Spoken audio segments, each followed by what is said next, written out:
Hi hello guys, आप सभी का मेरे channel actually I can pay स्वागत है। और आज हम पढ़ने वाले छायावाद की मूल प्रवृत्तियाँ, जिसमें हम छायावाद के बारे में पढ़ेंगे। इसके साथ ही इसका एक दोहा भी है, बहुत मुश्किल से ढूंढे देन तब जाके मेरे को एक बुक मिली है, जिसमें इसकी विशेषताओं के साथ इसका एक उदाहरण भी दिया हुआ है। सो चलिए हम छायावाद की मूल प्रवृत्तियाँ पढ़ते हैं। छायावाद की मूल प्रवृत्तियाँ निम्नलिखित है। पहला है मूल केंद्रिता। व्यक्तिगत छायावादी काव्यधारा की एक प्रमुख प्रवृत्ति है। छायावादी कवि अपने में अहम के प्रति अधिक सजग है। डॉक्टर शिवदान सिंह चौहान के शब्दों में कवि का मैं प्रत्येक प्रबुद्ध भारतवासी के मैं था। इस कारण कवि की विषयगत दृष्टि ने अपनी सूक्ष्म अति सूक्ष्म अनुभूति को व्यक्त करने के लिए जो लाक्षणिक भाषा और अप्रस्तुत योजना शैली अपनाई, उसे उसके संगतकार तथा प्रतीक हर व्यक्ति के लिए सहज प्रेक्षणीय बन गया है। इसीलिए तो निराला जी ने कहा है, मैंने मैं की शैली अपनाई, देखा एक दुखी निर्जन भाई, दुख की छाया पड़ी हृदय में, छठ उमड़ वेदनाएं। इसकी सिंपल सी मीनिंग यही है कि मूल केंद्रिता मतलब कि उन्होंने अपने आप को उन्होंने अपनी कविताओं में मैं को प्रयोग करना स्टार्ट कर चुके। इससे पहले कभी भी कविताओं में मैं शब्द का कभी प्रयोग नहीं किया था। कोई भी पर्सन या फिर जो भी कवि थे वो कभी भी मैं अपने बारे में कभी वो वर्णन नहीं करते थे। राजा की प्रशंसा, कभी नायिका वर्णन, तो कभी प्राकृतिक सौंदर्य, इन सब का वर्णन करते थे, लेकिन कभी भी खुद के बारे में नहीं बताते। अपनी खुद की अनुभूति, अपनी खुद की फीलिंग्स के बारे में वो सब नहीं शेयर करते थे अपनी कविताओं में।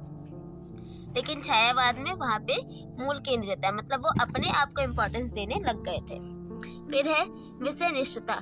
छायावाद की विषय निष्ठता का अंकन करते हुए डॉक्टर सच्चिदानंद हीरानंद वात्स्यायन मतलब कि यहाँ पे अज्ञे जी को बताया गया ने पुष्करणी उनकी एक बुक है की भूमिका में लिखा है, विषय प्रधान दृष्टि की छायावाद काव्य की प्राण शक्ति है। मतलब विषय प्रधान कि एक विषय को प्रधान बना, एक विषय को इम्पोर्टेंस देके उसके बारे में लिखना ही छायावाद की मूल प्रवृत्ति है। इस विषय निष्ठता की झलक स्पष्ट रूप से छायावाद के सभी रूपों में देखी जा सकती है। अनुभूति की प्रतिष्ठा। कविवर पंत जी ने काव्य सृजन के विषय में अनुभूति की प्रधानता देते हुए कहा है, वियोगी होगा पहला कवि, आह से उपजा होगा ज्ञान, निकल कर नयनों से चुपचाप बही होगी कविता अंजाम। तो यहाँ पे भी अनुभूति को दिया गया है, यानी कि विषय एक विषय को, एक टॉपिक को, एक फीलिंग्स को यहाँ पे इम्पोर्टेंस दी गई है। इसी प्रकार महादेव वर्मा सहित छायावाद के प्राय सभी कवियों ने कोरे वस्तु वर्णन के स्थान पर अनुभूति को महत्व प्रदान किया है। फिर नेक्स्ट पॉइंट है कल्पनाशीलता। जो कि छायावादी जो कवि लोग हैं वो कल्पनाशीलता, ईश्वर और परमात्मा का मिलन, ये छायावादी में हमें देखने को कुछ हद तक मिलता है। तो कल्पनाशीलता छायावादी कविता में यह भी एक प्रवृत्ति है कि उसमें कवियों ने मूर्त को अमूर्त रूप में अंकित किया है और अमूर्त को मूर्त रूप प्रदान किया है। पंत और प्रसाद के काव्य में यह विशेषता दृष्टिगोचर होती है। एक उदाहरण प्रस्तुत है जिसमें कवि ने मादकता और संज्ञा अमूर्त उपमानों को प्रेयसी के रूप में मूर्त रूप प्रदान किया है। अब इसमें उदाहरण है, मादकता से आए तुम, संज्ञा के से चले गए थे हम, व्याकुल पड़े बिखरते थे उतरे हुए नशे से। मतलब यहाँ पे कल्पनाशीलता की, अपनी कल्पनाओं में प्रेयसी को उन्होंने बस कल्पना की कि मेरी प्रियतमा आई थी और वो चली गई और हम व्याकुल हैं, नशे में पड़े हुए हैं। तो ऐसी उन्होंने कल्पना की हुई है। उसका यहाँ पे एक बहुत ही सुंदर उदाहरण है। फिर नेक्स्ट है वेदना की विवृत्ति। छायावादी कविता में वेदना और निराशा का स्वर प्रमुख रूप से सुनाई देता है। छायावादी कवि की वेदना में करुणा और निराशा के दर्शन होते हैं। वह जीवन के संघर्षों से निराश होकर कल्पना लोक में विचरण करता है। उसके गीतों में पीड़ा, टीस और व्यथा का साम्राज्य रहता है। महादेव वर्मा की वेदना अनुभूति का एक उदाहरण प्रस्तुत है। वे दुख से ही अपना श्रृंगार करना चाहती। अब यहाँ पे महादेव वर्मा जी की प्रिय जिसने दुख पाला हो, वर दो यह मेरा आंसू, उसके उर में माला हो, मैं दुख से श्रृंगार करूंगी। तो यहाँ पे अपनी पीड़ा को जो है उन्होंने इम्पोर्टेंस दी, अपनी पीड़ा की व्यथा यहाँ पे उन्होंने प्रकट करने की कोशिश की है। फिर नेक्स्ट है प्रेम अनुभूति, मतलब प्रेम की अनुभूति। छायावादी कविता में सौंदर्य भावना की भांति प्रेम भावना का विकास भी प्राकृतिक, नारी, मानव, शिशु आदि के रूप में हुआ है। प्रकृति से कवि को अनेक पारिभाषिक स्पष्टीकरण अनन्य प्रेम है। वह उसे किसी भी मूल्य पर त्यागना नहीं चाहता। इस भावना के दर्शन पंत जी की निम्नलिखित पंक्तियों में होता है, जैसे कि छोड़ दुर्मों को मृदु छाया, तोड़ प्रकृति से भी माया, बाले तेरे बाल जाल कैसे उलझू मैं लोचन, कैसे उलझा दूं लोचन, भूल अभी से इस जग को। मतलब यहाँ पे कह रहे हैं कि तुम्हारे जो बाल है उस काले मृदु मतलब कोमल छाया में, ठीक है, सो तुम्हारे बालों के जाल में मेरी जो कैसे उलझा दूं लोचन, मतलब मेरी आंखें जो उसमें उलझ रही है, भूल अभी से इस जग को, और मैं इस जग को हूँ अभी से ही भूल के तुम्हारी जुल्फों में इस तरीके से मैं फंस चुका हूँ। तो इसकी सिंपल सी मीनिंग है कुछ। फिर नेक्स्ट है सौंदर्य बोध। छायावादी काव्य में सौंदर्य बोध मुख्यतः नारी सौंदर्य, प्राकृतिक सौंदर्य तथा अलौकिक प्रेम के रूप में उभरी है।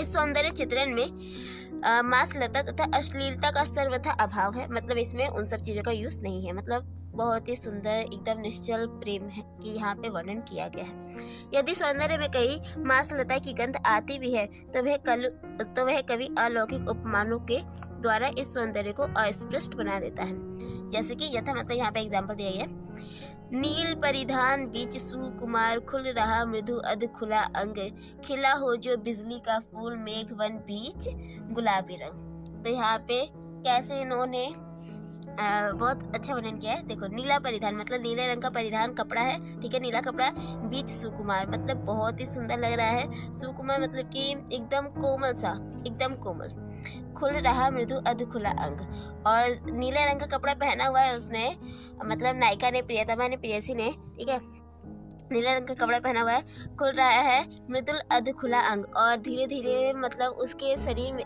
जो मतलब मान लीजिए कि कपड़ा है और उसमें से उसका शरीर जो है छलक रहा है, तो वही अध खुला जो अंग है वो हल्का हल्का सा दिख रहा है। फिर यहाँ पे कह रहे हैं, यहाँ पे अब तुलना कर रहे हैं, खिला हो जो बिजली का फूल, और ऐसा लगता है कि मानो जैसे अचानक से बिजली का फूल खिल गया हो। मेघवन मतलब मेघवन के बीच में कोई गुलाबी रंग से, मतलब इतना सुंदर लग रहा है उसका शरीर, ठीक है। फिर नेक्स्ट है प्रकृति की ओर वापसी। छायावादी कवि अपने प्राकृतिक चित्रण के लिए प्रसिद्ध है। इस धारा के कवियों ने प्रकृति के माध्यम से अपने मन भावों की अत्यंत सजीव अभिव्यक्ति प्रदान की है।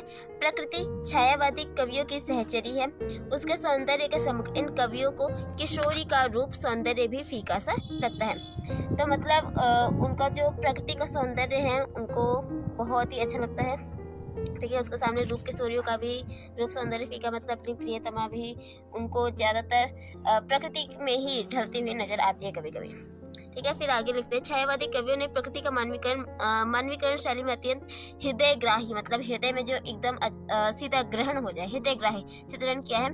प्रकृति चित्रण का एक उदाहरण दृष्टव्य मतलब देखने योग्य है।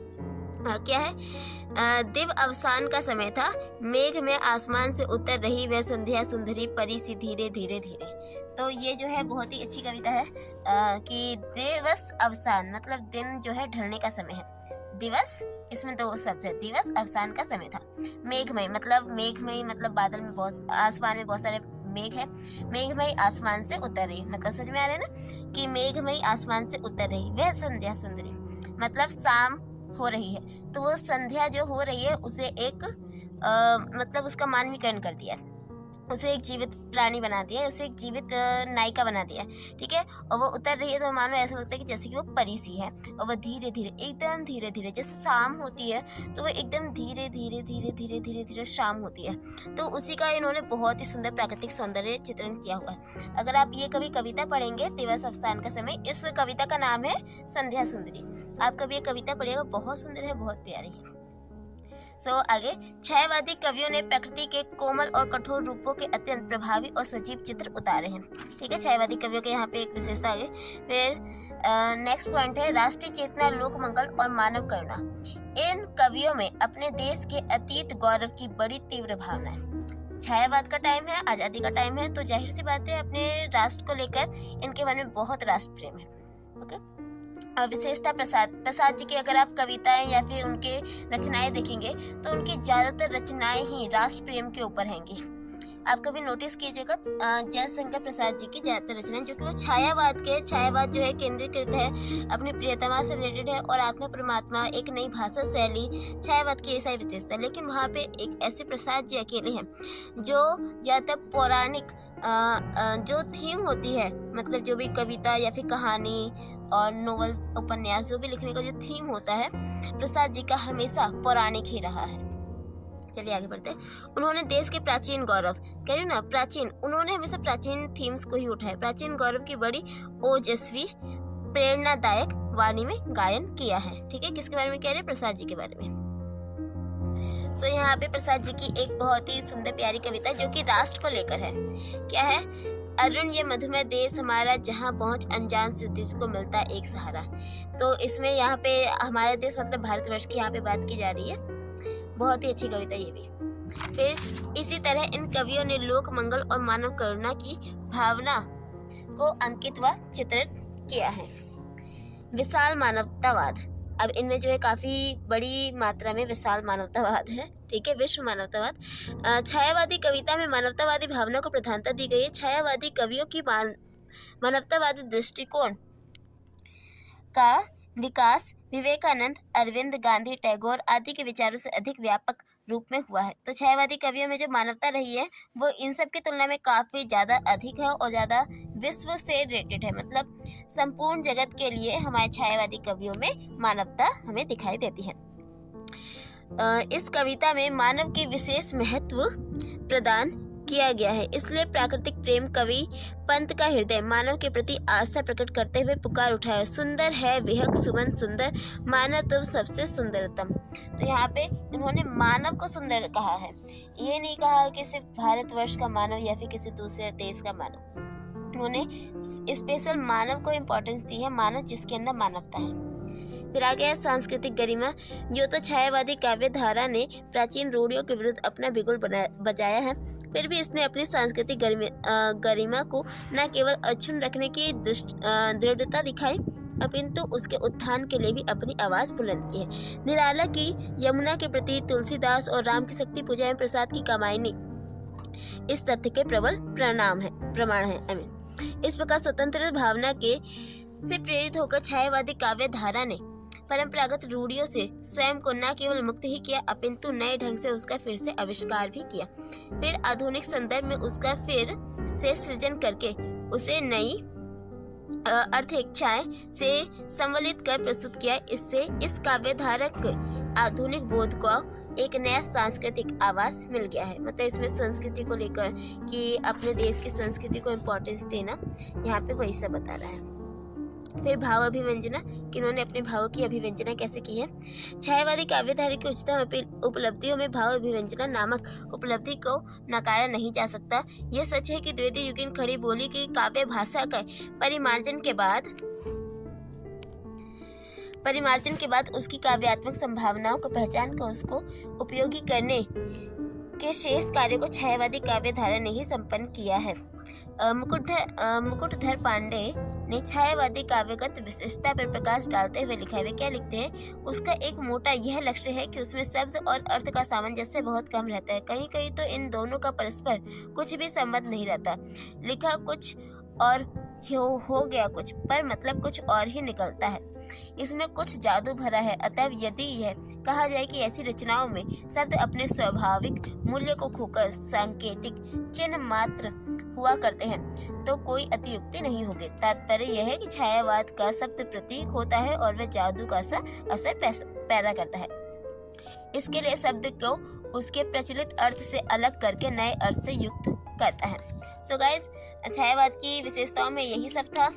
और भाषा को लेकर उनकी नई स्वतंत्रतावादी जो उनमें मतलब स्वच्छंद जो उनका टॉपिक था, मतलब यहाँ पे बहुत सारे टॉपिक्स है जो कि यहाँ पे कवर नहीं किए हैं, लेकिन कुछ पॉइंट्स ऐसे भी है जो कि काफ़ी पहले से हम यूज़ करते आ रहे हैं। तो मैंने जो कोशिश की है नए पॉइंट्स खोजने की कोशिश की है ताकि आपको कुछ न्यू पॉइंट्स मिले, क्योंकि जो नॉर्मल पॉइंट्स होते हैं वो तो हमें मिल ही जाते हैं, लेकिन कुछ एक्स्ट्रा जो एडिशनल पॉइंट्स होते हैं जो कि हमारे पेपर को और ज़्यादा अट्रैक्टिव बनाते हैं। और जो चेकर है, एग्जामिनर है, अगर वो चेक करता है तो उसको कुछ नए पॉइंट्स मिलते हैं और उससे लगता है कि हाँ बच्चे ने काफ़ी मेहनत की है, काफ़ी अच्छे से पढ़ाई की है।